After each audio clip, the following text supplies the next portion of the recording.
The first event on the programme for the World Track Championship in Berlin, the 1,000-metre time trial.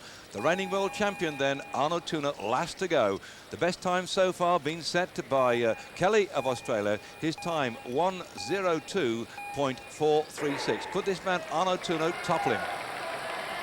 Der Weltmeister. Out the blocks. 4 laps, his 250-metre track. Arno Tuna, knew exactly what he had to do. Kelly was lying in second place. Nimke of Germany back in third spot. German rider 1:03.110. Kelly 1:02.436. Could Arno Tuna get him?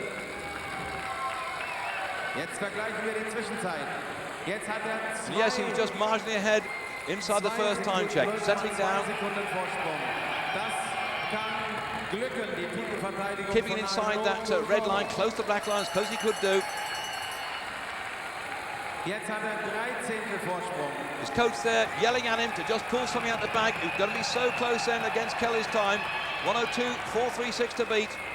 Coming down into the finishing straight. On the line then, Tuno taking it, 1:02.231. The defending champion back in gold again. Shane Kelly back in second spot. The new kid on the block, Nimke, taking the bronze medal.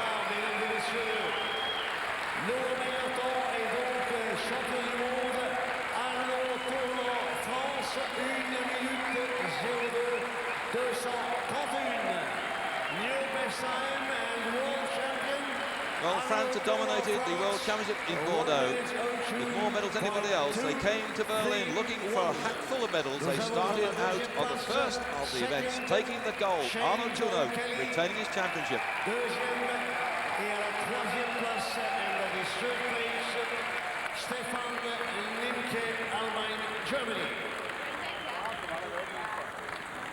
And as a result, in fact, the French showing great depth because they're in fourth place. Thuot had been a man leading for an awful long time until the top men came up and pushed him back down into fourth spot.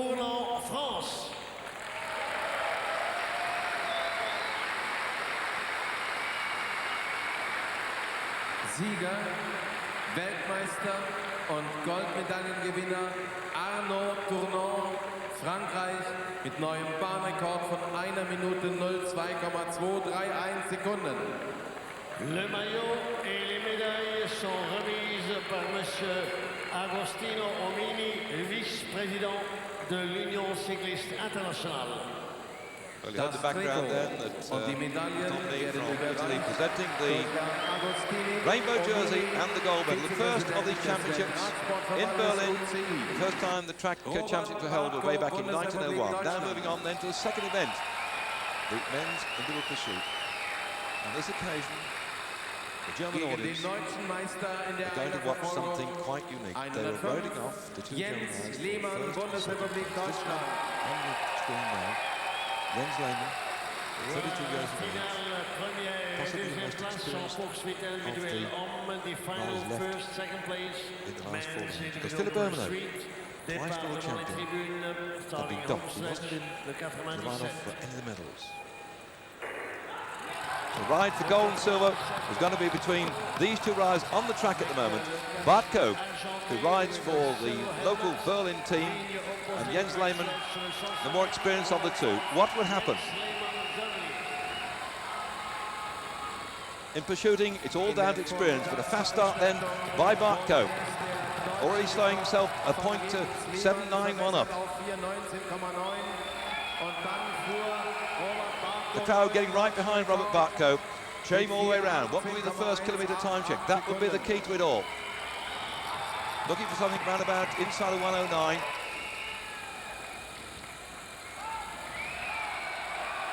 And already Lehmann is beginning to struggle a bit here. In the qualifying times, certainly Bartko been showing very quickly indeed. The thing was, had he been worn out running his way in towards the finals? His qualification, he was the fastest in 4:18.188. Lehmann had been the second fastest, 4:19.806. They worked their way through the various heats then.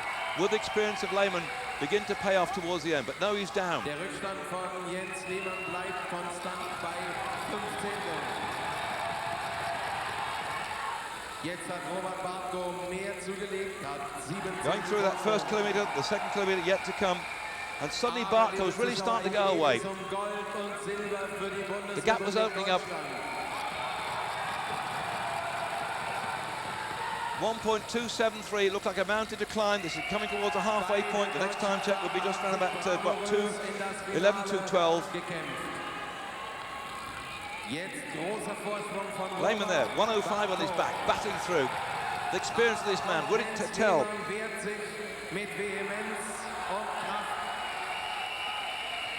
Lehmann been past Olympic champion and past world champion in 1991. Lehmann now desperately trying to get on equal terms. Could his experience show with the gap now opening up to nearly 3 seconds?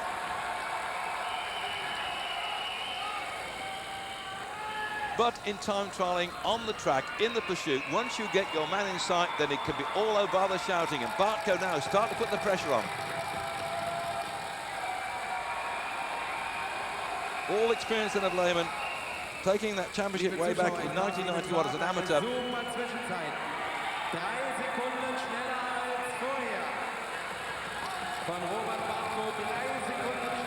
But there, number 97, Bartko, beginning to reel his man in.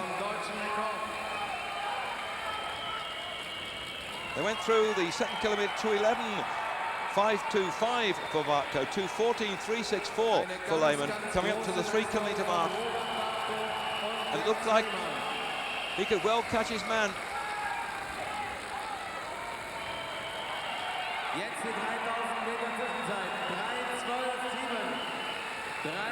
3 kilometres coming up, and through that one and out the other side, suddenly Bartko beginning to accelerate, and his man suddenly realised there was no chance at all. He's going to get caught, and that was it. Still then, gold and silver to the 2 riders from Germany. Bartko taking gold, Lehmann back in second spot. And already the previous runoff had shown Mauro Trentini of Italy taking the bronze ahead of Markov of Russia.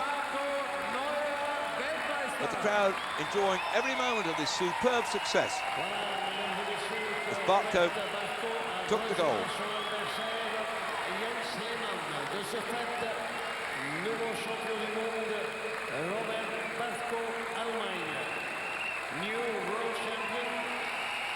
Again, Trentini of Italy showing the challenge. We're in with a chance still at pursuing, taking the bronze medal, but the joy was there to be seen as Bartko took his rainbow jersey, his gold medal. Das Trikot und die Medaillen werden überreicht durch Herrn Agostini Omini. Well, after the event then, the interesting thing was that Lehmann, back in second spot, said that having got there, he would still like to go on to ride in the Olympics next year.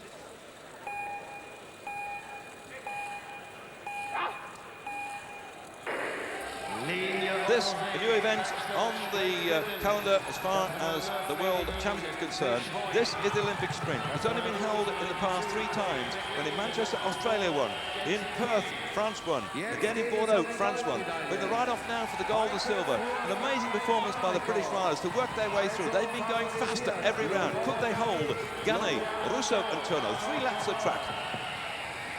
British team starting fastest in the first lap then, and started to thunder around then. Next man to go, McLean then, and Jason Quealy, the ex-water polo player, was last man to go. But Arno Turno, 84 on his back then, going round for the last lap. Had he got some left in his legs after that superb kilometre time trial? Could Quealy pull him back? No, on the line then, France ran out victors of the Olympic sprint. That is the hat-trick for them, the 3rd consecutive time as far as Great Britain was concerned. That's the first time they've taken a medal in the Olympic sprint, taking silver ahead of the team behind them, back in 3rd spot, Germany. Und die Silbermedaille an Großbritannien mit Chris Hoy, Craig McLean und Jason Quealy. In this event, split seconds count, and the French again showed they had that ability to go around flat against the watch, giving them yet again a gold medal.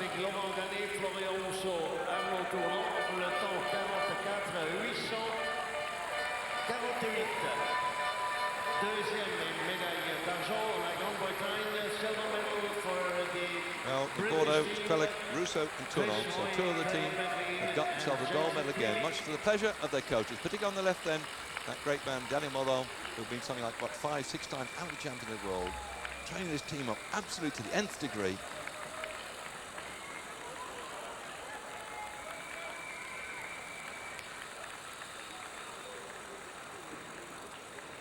Liebe Zuschauer, ich glaube, nach diesem furiosen Finale werden alle Zuschauer noch bis zur Siegerehrung bleiben.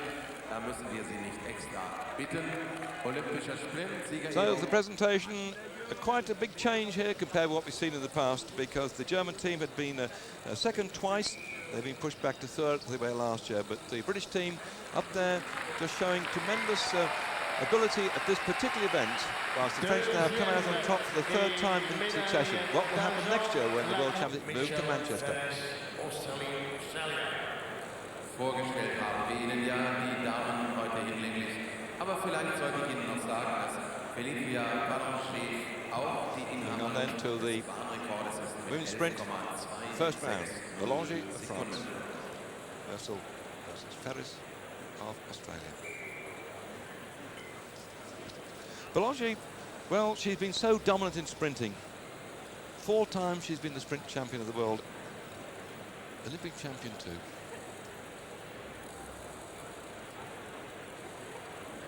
Leading off here, Ferris behind her. This is the first match. It could go to 3 or 2 on the trot. Balanchie on the front. By far and away the fastest so far. Certainly in the qualifying times, she'd rocket around the track. She's also the 500-metre world champion too. Good Ferris. Trying to come down the track. That's a good move. In qualifying, the last 200 metres have been timed for all the riders. 19 riders started out. Little down to these final 2. Balanchie being the fastest, 11.131. Mostly the second fastest have been Young Ricciardo. Ferris in qualifying has been the third fastest. Dubnikov of Canada, fourth fastest. That is all down to speed and track tactics too. Balanchie on the inside line, inside the red line, coming down the finishing red and putting on the power. No contest at all there. Ferris realised that you have to outwit her in the second round. One up then to Felicia Balanchie of France.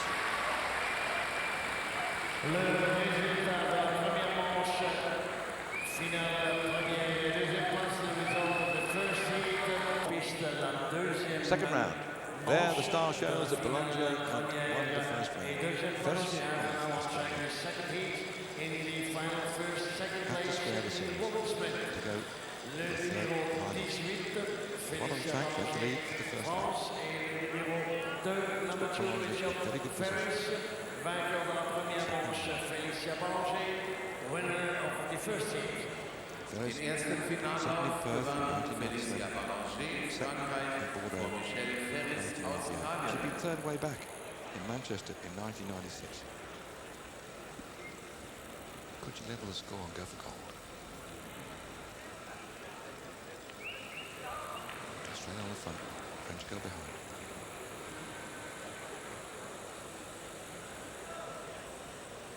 Balanchie certainly the fastest, and this would come down to track craft.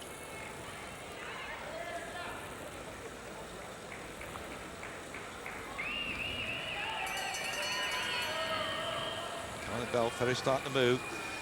Balanchie has to go the long way round. As long as Ferris stayed inside that red line, Balanchie had to come over the top then. As she did that, going down the back straight, Ferris tried to get in the draft, didn't quite make it, and Balanchie showing her sheer speed then. This is the champion 4 times a year, making her in the series, taking the 5th one on the top then. So Balanchie then, world champion yet again, from Bogota, Manchester, Perth and Bordeaux, the 5th sprint champion of the world, showing her sheer speed. Ferris back in the silver medal position for the 3rd time.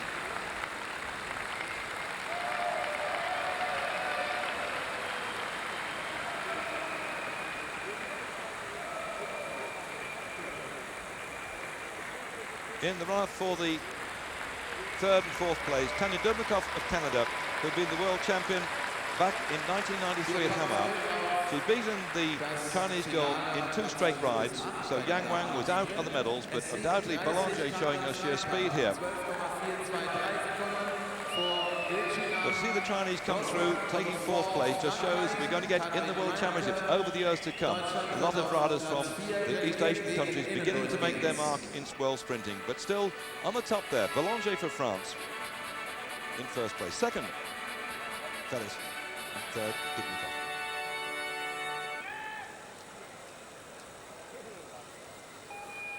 Team pursuit for men, the final runoff between Germany and France. This is the German team. In the qualifying rounds, France had set the fastest time, Germany had been 2nd fastest. Ukraine was 3rd, Russia were 4th. Now coming into the final, what could the German team do against a well-oiled and very famous French team? Germany finished 2nd last year in the pursuit in Bordeaux. The French out of the medals since Perth in 1997 when they took the 3rd place.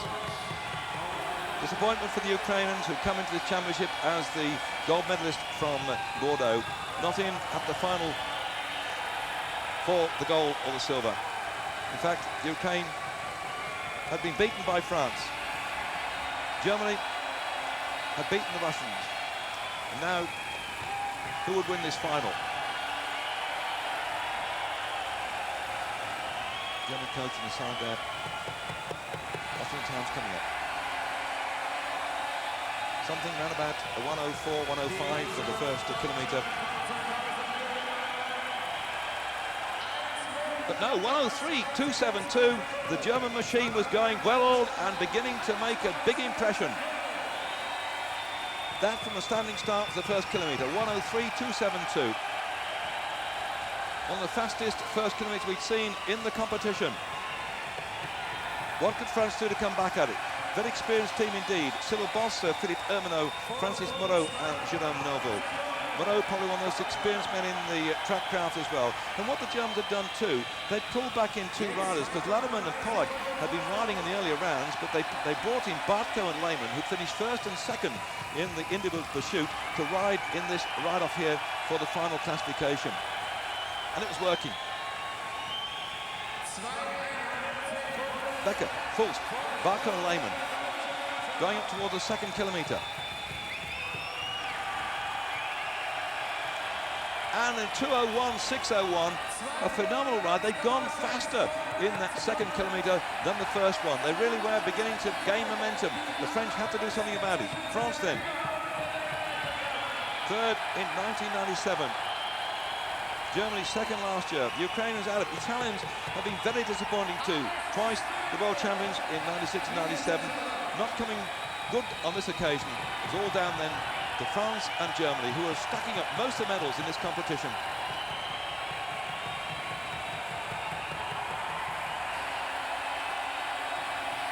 The enormous roar going round this big auditorium in Berlin. A superb 250-metre track built specifically for the Olympics. The Olympic was not awarded to Berlin, but this amazing track built below ground level. A superb drome it is too. 6,500 spectators packed in there, cheering them on all the way through. And coming up then towards the 3rd kilometre. 3:04.32. Well, the world record 4:00. And a little tiny bit looked in sight then, and suddenly, apart from the fact that the goal coming then towards the German squad of Becker, Fulst, Barco and Lehmann, the world record was also up for grabs.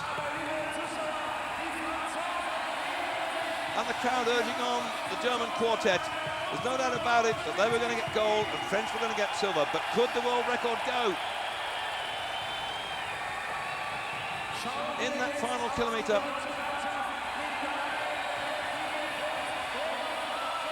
still all 4 men together as far as Germany is concerned. Then suddenly they lost one. They're down then to 3. It's the 3rd man to count. 3rd man across the line is when they press the button, when the time goes. But suddenly there, the man in second spot was waving to the crowd. Unbelievable. They'd certainly got the gold medal, but they were beginning to lose their concentration, sitting up there, going down the finishing line, and they ended up 4-0, 1-4-4. The coach absolutely enjoying every moment of their success. The gold medal then going to the German quartet, but they were so close to the world record. Had they not been celebrating that last half lap, surely the world record might well have gone on this track in Berlin. But so what? They've got gold.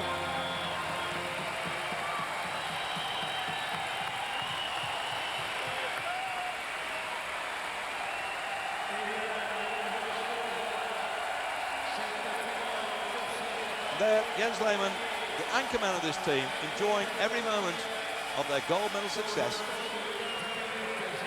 The hours of dedication, the training on this track have paid off.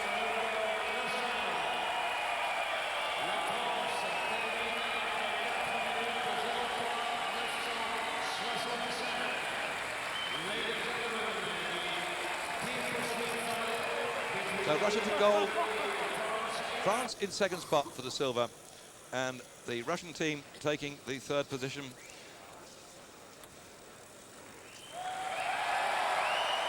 Russians beating Ukraine, very disappointing as far as Ukraine were concerned. They had been the reigning world champions. They couldn't quite get it all together. So they were out of the medals. The Germans took gold. France took silver. And the Russian squad taking the bronze.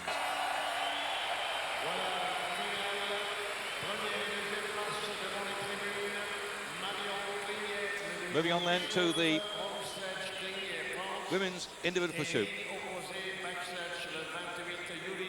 Arndt versus Klinger. Klinger here for France. What an amazing comeback she'd had. Out the sport for 2 years. 35 years ago. Riding gold and silver against Judith Arndt, Germany.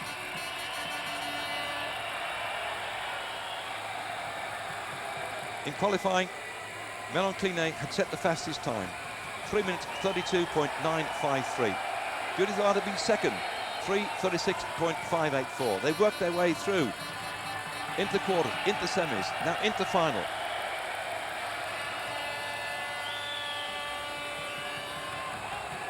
The support, the crowd there showing for Judith Arndt. And that time check, she's beginning to show that she's got the fastest start. But moving in towards the first kilometre, could the experienced rider Melon Klinger come back?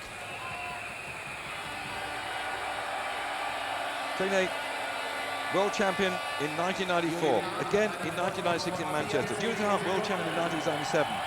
But Klinger had been around for some time, because way back in 1991 at Stuttgart, Klinger had taken the bronze medal. And then came the problems with epilepsy. Kept her off the bike for 2 years, coming back then into the championships. On paper the fastest, but would the crowd lift Judith Arndt? But the gaps are opening up. Inside that first kilometre, now onto the second kilometre. So close to the first kilometre, 1:14.139 to Klinger, 1:14.410 to Judith Arndt. But in the second kilometre, Klinger beginning to put the power on, the experience beginning to show. And the gap's opening up. Already in the proceedings, the runoff for the bronze medal had been won by Rasa Mezeketi of Lithuania, taking the first ever pursuit medal for her country against the Russian rider Olga Soroseva.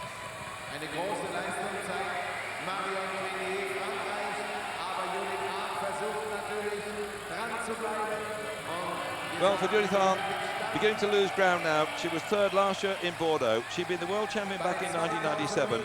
So now it looked like she was on her way just for a silver medal. But I say just for a silver medal. The crowd enjoying every moment of this, because the medals were beginning to come left, right and centre. France and Germany really making their mark on this world championship, the last of the millennium. These two great cycling nations battling it out in Berlin. And Klinger, born in America, born in Chicago, disappointed with the way in which she was coached in America, disappointed the way she was not selected for the American team, then said, right, I'm going to ride for France. And since then, there's been no stopping her. No stopping her now on the way through towards this victory in the 3,000-metre women's individual pursuit. Melon Cleaning of France. Beginning to get Judith Arndt inside. Arndt had to stay away. She did not want to be caught in front of her home crowd by the French girl who's thundering around here. Time didn't matter, just the prestige then of staying ahead. So the battle was on. Could Judith Arndt stay away?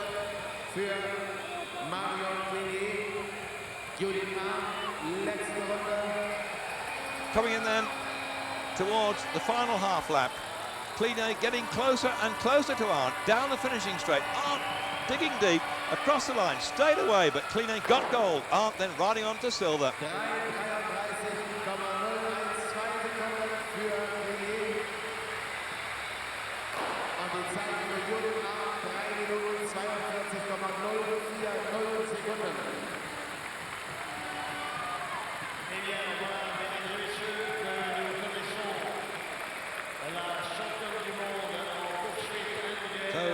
Change here because last year Lucy Taylor-Charm for Australia had been the champion. She'd failed to get through into the finals.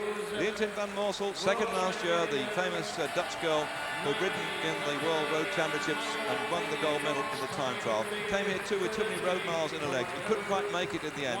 They gave it way to the track specialist. Kline taking the gold medal. Arndt third last year, moved up to second place. 3.42.040. And that was the result then on the right-hand side. Mezukadi very pleased with that performance too. The first time that Lithuanians had taken the medal two championships, but Kline showed she was back with the bang.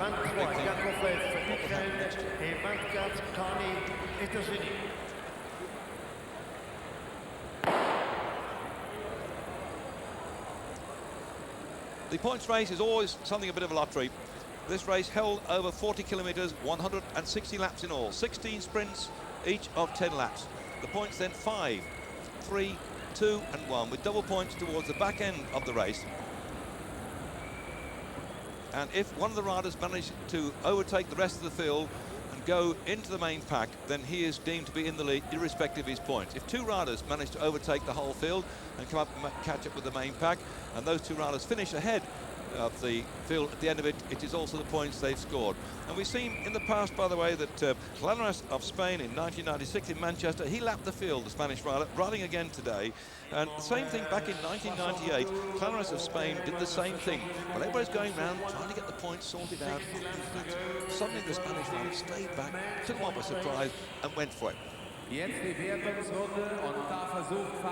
The specialist riders here who spent the winter in the 6-day races doing these things, the points part of this competition, they're used to it as well. 60 laps to go. Marlow picking up the points there. Rob Hales of Great Britain back in second. Martinello and Cappers. Those are the big names. Martinello, Cappers, Reese. They ride the 6-day races. They know exactly what to do. And the whole thing being split apart at the seams now by these very specialist riders at the points race. Overall, Sandstop there in the lead. Sandstop going away, but later on during the race, he got completely exhausted. He gained a lap. In fact, early on, one of the Colombian riders also gained a lap. That put him in the lead. The Colombian rider couldn't stand the pace. He got blown out. Sandstop got a lap lead. He's got blown out. So suddenly now, coming towards the back end, Reese is beginning to put the pressure on. The two people who gained laps have been unable to stand the pressure. Going in towards that final sprint with double points, what would happen? It's amazing now, the Korean rider on your screen now, in the white, the red and the blue, was up there with the best of them. This was unbelievable. Reese lying back in second spot. The man had been the world amateur points champion in 91, second in the points championship in 92. And there he is on your screen now, using all his experience. Elite champion in 92 and 94, second in 97. Reese in the red and white for Switzerland, coming sweeping over the top then of the rider from the Ukraine, Yakolov, into second spot. Down the line they go. On the finish line, Reese took that one, took double bonus points. That gave him 10 points on the line and enough to take the gold medal.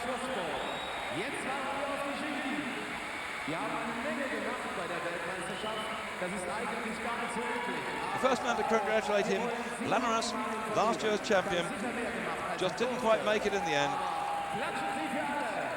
Nice to see then, they came along and said, well done, Lana's back in 8th spot, but Risi, the world champion.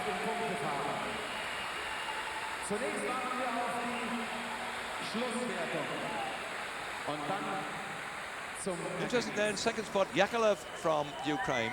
He'd already finished 3rd in this championships way back in a long time ago now, 1993. There he is in the blue and the yellow on the right-hand side of the screen, coming through this time to finish in 2nd spot. He'd also finished 4th under 2, but they couldn't topple Risi, who got the goal. But the amazing thing was, in 2nd spot, sorry, 3rd spot, the Korean rider choked.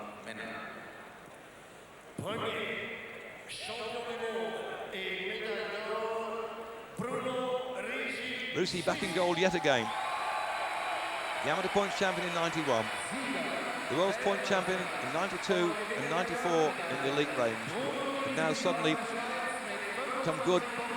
He rode the race extremely well, very intelligently. Pat McQuaid from Ireland won the management committee of the UCI. Gives him his rainbow jersey and the gold medal.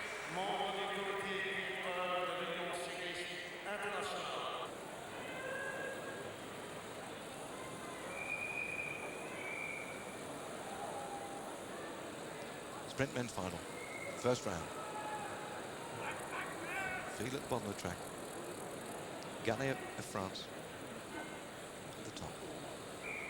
They fought their way through the qualifying rounds, the quarters, the semis. Now Jens Field in front.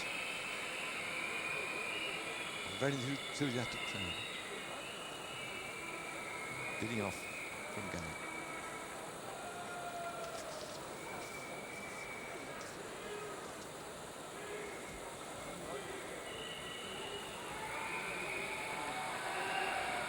Gannet surprised all the people in the French Championship by winning that one.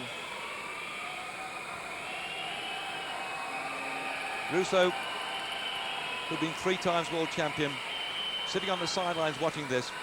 He did not make it through into finals. Rousseau fighting out for 3rd and 4th place against his countryman Arnaud Tourné. In fact, an amazing performance by the French riders. In the last 4, they had 3 riders. One man to stop them making a clean sweep. Jens Fiedler with the yellow hat in the blue leading.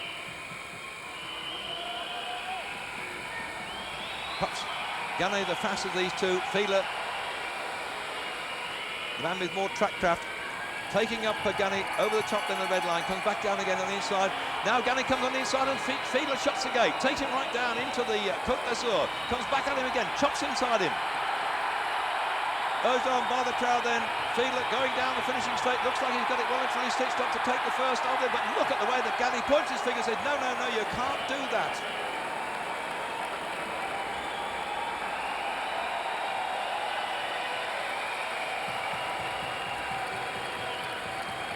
Well, Fiedler didn't look like the man who felt he'd won. He had won, but what would happen next? Yes, he says, I've got it. But wait.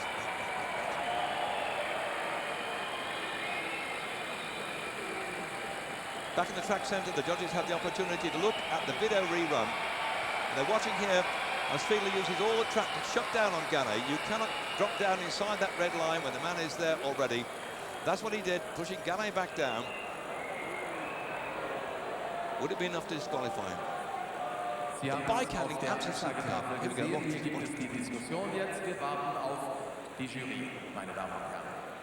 Anxious Fiedler waiting. Well, in the end, the judges decided that Fiedler had transgressed the rules, and as far as they were concerned, they gave the result to Laurent Gannet, which meant they had to ride off in the 2nd of the finals, Gannet now being one of.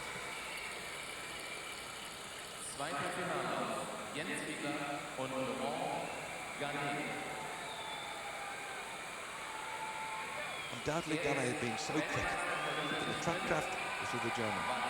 Jens Fiedler, twice Olympic champion in 92, then in 96. Finished 2nd last year behind Rousseau, 2nd in Perth the year before behind Rousseau. Now in the shout to get the goal. Can he square the series? Rousseau watching on the sidelines. had in the raft for the bronze medal beaten Arno Tuno twice, so he had the bronze. But of these two, who would get the gold, who would get the silver? Fiedler being very careful there, winding up down that finishing straight, starts to go for it. Gani comes surging past him. The sheer speed of the Frenchman taking him over the top then. This is an opportunity for Fiedler to get on the wheel and get some draft there, but Gani opens up the gap, and suddenly 2, 3, 4 legs, it's all over. Gani, world champion.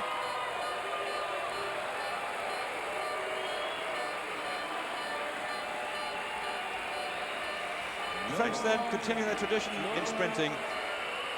Rousseau, 3 times world champion, watching that where his countryman swept past to take the gold medal for France. Fiedler disappointed, but still back in second spot for the 3rd time in succession.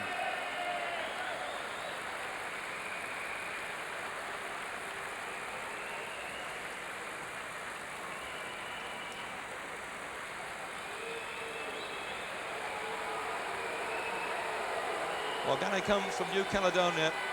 It's been well worth the trip to spend all his time in France under supervision of that very strong training program that the French have. And paid off.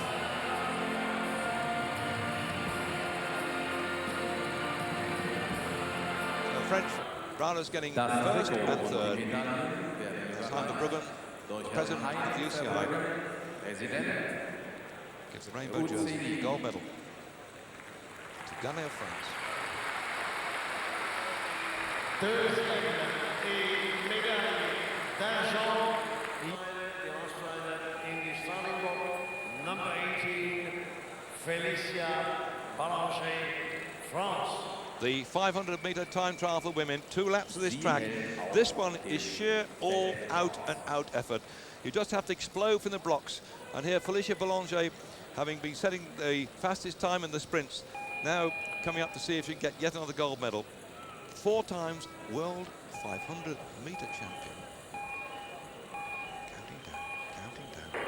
And there she goes, exploding out the blocks then. She knew what the time she got to beat because the Chinese girl Yang had set the fastest time of 34.869.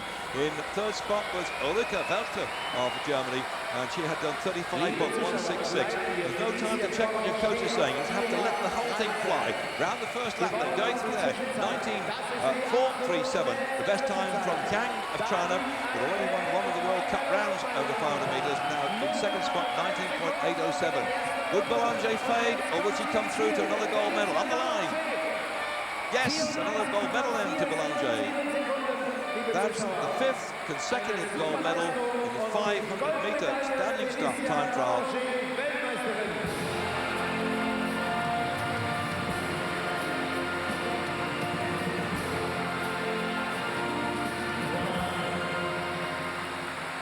Mesdames et messieurs, voilà la décision est faite. Felicia Ballanger. Sheer power, the dedication, the years she spent on the track, showing yet again the ability to go out of the blocks and do the fastest time. Ballanger, yet another gold medal. Young back in 2nd, Bart in 3rd. And after the presentation, Felicia Ballanger said that she would go on next year. She wanted to go forward into the Olympics and the World Championship, and then will retire in the following year.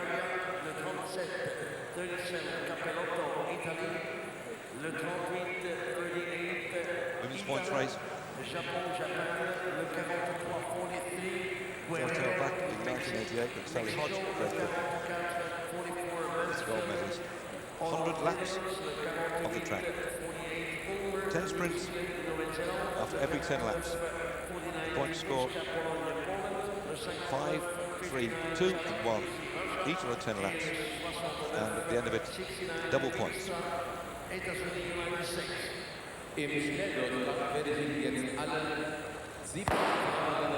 On the way,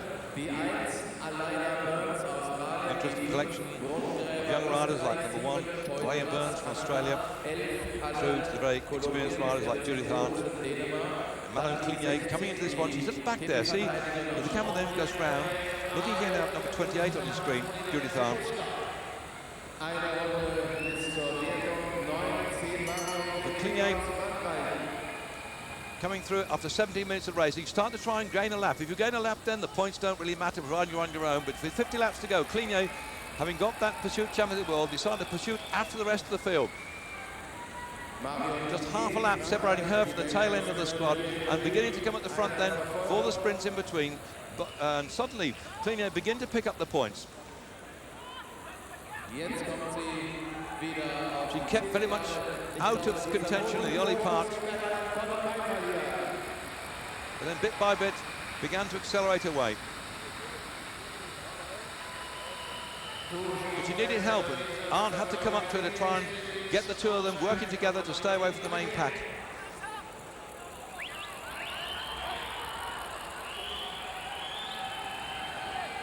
And that was the move that mattered. Arndt coming across there. The rest said, your turn, no, my turn, your turn, my turn. Off went Arndt then, full of fire.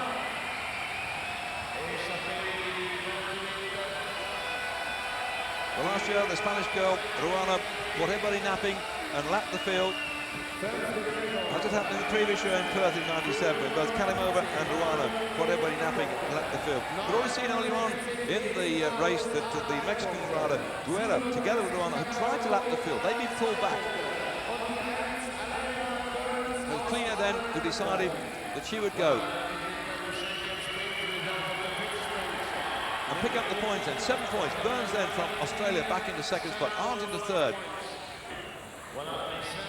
But then they got pulled back in again. On the screen now, they've been sucked back in again, coming towards the back end of the race.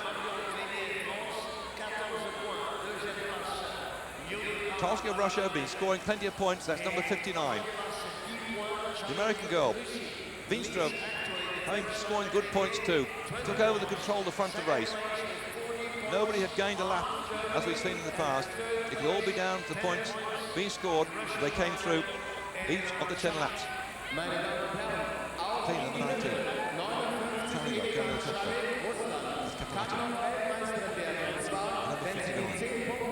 Target Russia. Arndt back there to blue and white. New Zealand girls start to move through too. Sarah Ullman collecting some good points.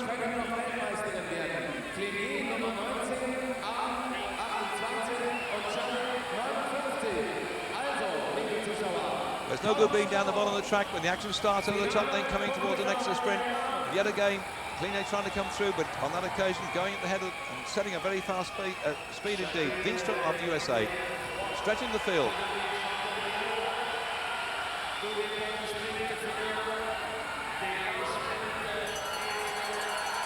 Arndt going through and coming in toward the back end of this race. Well, certainly Clignet having got so many points then, and now we're racing, you see on the screen there, for half an hour, 33 minutes of action so far. And they're coming towards the finish, and Clignet has got to stay in the top three and keep Arndt out of contention, but the New Zealander rockets across the line, taking first spot. That must have been a great relief then for Clignet, because it meant that in the end, Ulmer collecting 10 points, took herself into third spot then with 18 points, and Clignet just hanging on there, right at the death. Still managed to get 20 points and took her into gold medal. Judith Arndt in second spot with 18 points. Sarah Ullman 18 points too, but only got her points towards the back end of the race, so she was going to get the bronze medal. The excitement is there to see, and that, wow, that's typical of the Americans, by the way. She's got French parents, but she still reacts sometimes like the Americans, and she's very pleased that one. And you can see them one by one coming to say well done. And that was Debbie Mansfield.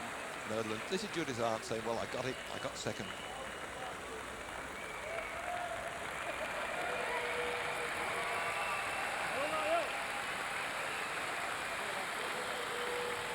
Nothing going on there for the medals between the French and the Germans. But you can see, it's all, as far as they're concerned, it may be competitive on the track, but it's all over and done with there, the best of friends. And Clignet taking gold, Arndt taking the silver, Ulmer in third spot. Première championne du monde et médaille d'or, Marion Clignet, France. Well, after all these years she's been racing, I'm sure that right now this is really, as far as she's concerned, put the lid on it. 2 gold medals now. Disappointment then for the Australian girl, she was involved in the crash, Alida Burns. She ended up with 6 stitches just above her eye and bruises all down her legs. An almighty crash which destroyed the hopes and ambitions of some of the riders. Pat McQuaid then from Ireland hands over the rainbow jersey and the gold medal. Mitglied des Direktionskomitees des Radsportverbandes UCI.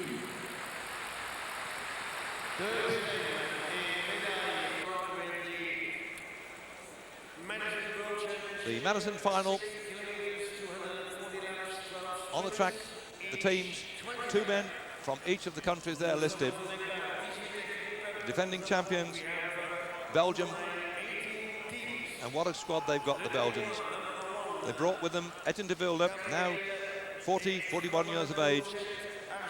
One of the most experienced riders on the track of this particular discipline. Riding with the young rider, Matthew Gilmore, to defend the gold medal they got in Bordeaux. It's only the 3rd time that the Madison Championship has been held. It's an event which is really the hardcore of 6-day racing, which takes place during the winter. You see on the left-hand side of your track there, the riders going around slowly. They've been out of the race, they relay each other in. As they come down in, those are at the top of the track. See, here comes the handsling. There's one on your screen. Again here, Reese going through. They go for points, 5, 3, 2 and 1. Upstairs, that's the trouble. You have a handsling, you get it wrong and down you come. 60 kilometres, 240 laps in all. If you come down like that, you have 5 laps to get back in again. There's 140 laps still to go. Not yet at the halfway point as the helpers come rushing round to the track, and one of the German riders has also gone down there. That's a disappointment then, because Andres Kappers from Germany looked upon as a chance to get a medal, but he's lost his teammate who's come down in the crash. Also there, Bjorn Riisi's come down too. What a great disappointment, but I say they have 5 laps out, and when they resume the race, they must come back into the race at exactly the same position where they were when the crash happened.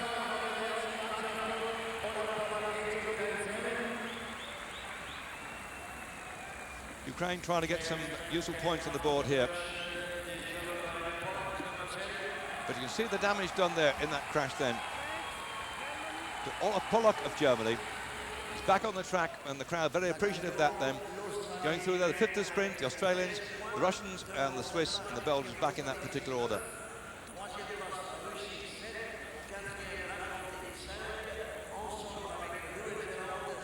Bad news though for the Swiss riders, and there you see, looking down there as the position is on the board with regard to points. But after that crash, the judges have decided that the Swiss riders have come back into the field in the wrong place and have docked them 1 lap.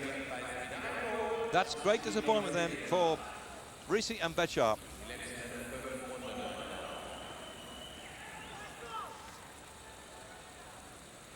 Interesting move then by Galvez and Llanos, team number 7 for Spain.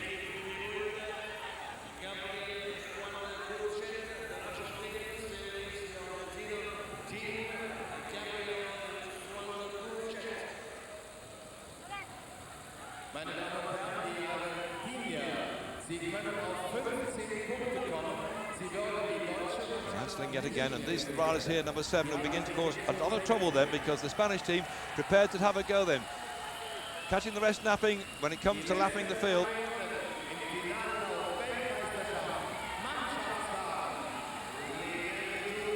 And despite the efforts of the rest of the team to try and get more points as they're coming round here, the Spanish have stolen a march on the rest of them by taking that lap then.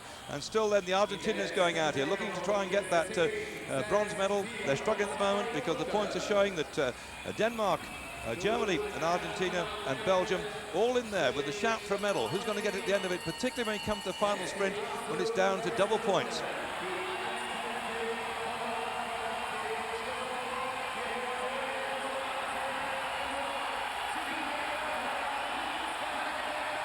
Phenomenal surge down here into the finishing straight. And Argentina taking maximum points, but behind them then the celebration is going on, because here the Spanish, although they did not contest that sprint, they had gained 1 lap.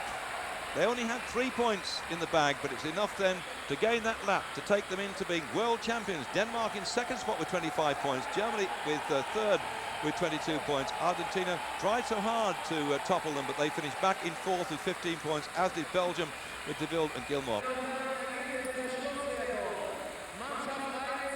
There must be some special secret they have, these Spanish riders, to be able to lap the field. Clarence has done that twice in the points Championship of the World. Now with his colleague, he did it in the Madison, and so they get the gold medal and the rainbow jersey. Ray Godkin from Australia.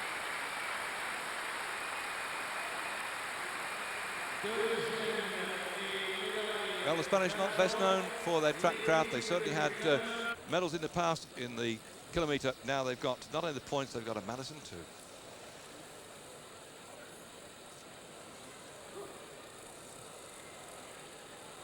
Final event on the programme. The Keirin. An event very famous, very popular, much supported in Japan. Where 8 riders start behind the lead-off bike. And that's down there, going round very quietly, because on this occasion, for the first time, it was not a journey. In Europe, we have a little motorbike leading the riders out. Don't want to make a lot of noise, but on this occasion, using electric assisted bicycle. The pressure goes on the pedals. The first of the few laps have to be reeled off at standard speed, around about 15 kilometres an hour. Then they push the speed up. The lead-off rider has to stay behind the bike in front, but there he is, pedaling carefully, looking down at his computer, maintaining the speed. The second man behind him, who leads the string, has to be behind him. That's the Japanese rider, Ota. Very used to Keirin riding, which is big in Japan. They've got 5,000 Keirin riders. On bigger tracks than this, is a 250-metre track. They ride over something like 400 metres. Much flatter tracks. And betting ensures a lot of money at stake. Nostine there for America in second spot. He's disappointed to be knocked out of the sprint series early on in the week. He was a Keirin champion in 1996 in Manchester and in 1994 in Palermo. Already we'd had disqualifications in the previous rounds. The judges watching very carefully, because with 8 riders on the track, the ducking and diving, the pushing and shoving must be seen to be believed. Martin Nostine, America, back in second spot behind Ota of Japan, who leads. Watching Martin Nostine, Jens Fiedler. In the black, Anthony Payden for New Zealand. And the French rider towards the back there, lying last, Frédéric Magny. He's a great expert at this. He was a world champion in 1995 and again in 1997. We've not seen much of him in the World Championship so far. He just come here totally for the Keirin. Lying at the back. Just in front of him, the Italian rider, Roberto Chiesa, one-time junior sprint champion of the world. All these chaps have tremendous experience, and they have to have enormous guts and courage, determination. They start weaving over the track, and Magny starts coming from behind. On the front then, the rider Nostine from America opens it up as over the top then comes Magny. Nostine looks up, sees him coming past him, and then Fiedler drops in behind. So Magny, Nostine, Fiedler, Payden, 1 lap to go. Nostine looks back, he's got this one stitched up. He thinks that probably Magny's gone too soon. He can come past him too as Fiedler looks for a place to go. And Nostine then in second spot behind Magny as Fiedler comes over the top. Payden starts to make his way through, and whoops, and suddenly a quick flip from Nostine, but on the line then. Looks like Fiedler got that one. A tremendous performance by Fiedler, considering he got flicked by Nostine coming down the finishing straight. As I certainly over the line in first spot was Jens Fiedler. Looked like Nostine got second spot. Anthony Payden back there in third. Magny back into fourth spot. But the crowd in Berlin going absolutely wild. The final event on the programme, the 1999 World Championships in Berlin, have gone to the German Jens Fiedler. Brushed his bike forward. Got the victory.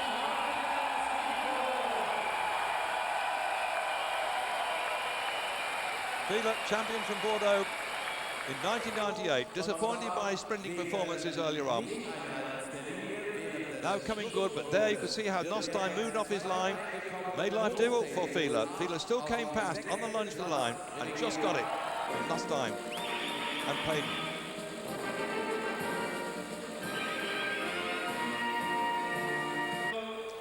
Well, later on, the judges looked at the action replay, and they decided here that whilst this man got gold, Martin Nostein was pushed back into sixth spot because the way in which coming down that finishing straight, he moved offline and caused problems for Fiedler. In the end, Fiedler came past Nostein, and for many of us, we thought, well, so what? Martin should have got second. But no, the judges said, Nostein, you're pushed back into sixth spot. So into second place, Anthony Payden from New Zealand there on the left in the black jersey. The right-hand side then, Manier of France. Following the disqualification, a very disappointed Martin Nostein was looking to get back up there in the medals, which he first won way back in 1994 when he took the gold. He also took silver in 1993. But out of the medals, this man, the world champion from last year, second time he's got it.